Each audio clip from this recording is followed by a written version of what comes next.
In this video, I'm going to show you how to add Vanilla Visa gift card to Apple Wallet.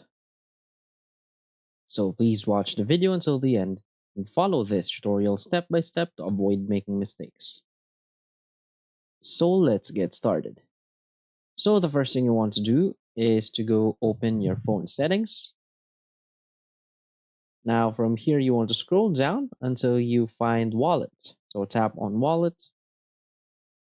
Now from here simply add your card.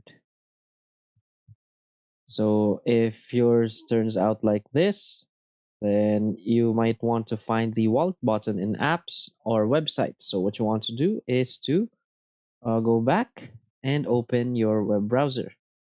Now simply go to vanillabalance.com. So here you want to log into your account. So after logging into your account, you will see your gift card. And beside that gift card, you will see the Apple Wallet logo. So just tap on it and it will automatically be added to your Apple Wallet. So that's basically it. So if you find this video helpful, please hit like and subscribe. Thanks.